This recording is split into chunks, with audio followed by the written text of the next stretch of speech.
Food and food ব্লগে তোমাদের স্বাগত জানাই। তো বাঙালদের প্রিয় খাবার শুটকি মাছ, মানে প্রিয় মাছ। তো আমি সেটাই রান্না করে দেখাবো। তো শুটকি মাছ আমি প্রথমে গরম জলে ভালো করে ধুয়ে নিয়েছি, বালিগুলো যাতে চলে যায়। আর এখানে পেঁয়াজ, টমেটো, রসুন সব কেটে রেখেছি।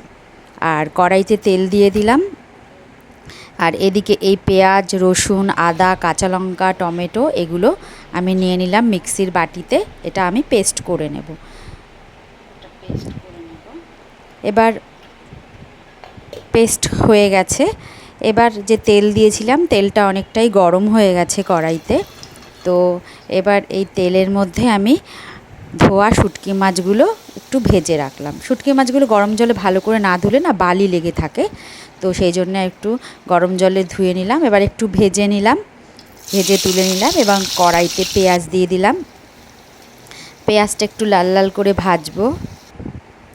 এই যে পেঁয়াজটা ভাজা হচ্ছে এখন। পেঁয়াজটা ভাজা হওয়ার পর একটু নরম নরম হয়ে গেছে যখন, এর মধ্যে আমি আদা, রসুন, কাঁচা লঙ্কা, টমেটো এগুলোর পেস্ট দিয়ে দিলাম। আর শুটকি মাছ রান্নার সময় একটুখানি তেলটা বেশি দেবেন, কারণ একটু তেল বেশি দিলে খেতেও টেস্ট হয় আর ভালোও লাগে। আর মাছটা ভেজে নিলে মাছের যে একটা রান্না করার সময় গন্ধ, সেটা অতটা থাকে না। এবার আমি এর মধ্যে নুন, হলুদ দিয়ে দিলাম মশলাটার মধ্যে। এবার মশলাটা ভালো করে কষাতেই থাকবো। এবার কষা হচ্ছে, এবার শুটকি মাছ ভাজাটা দিয়ে দিলাম। এবার আবার ভালো করে কষাবো। এটা অনেকক্ষণ ধরে কষাতে হবে, একদম ভর্তার মতো হবে এটা।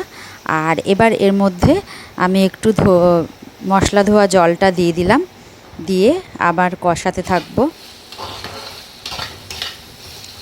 এবার শুটকি মাছগুলো না আমি একটু ঘেটে ঘেটে একটু মিশিয়ে দেব।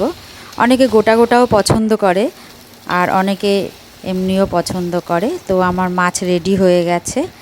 এই যে বাঙালদের লইট্টা শুটকি, প্রিয় খাবার মাছের মধ্যে, এটা সবাই ভালোবাসে। তো খেয়ে কর্তামশাই বললো খুব ভালো হয়েছে। তো টাটা, বাই বাই।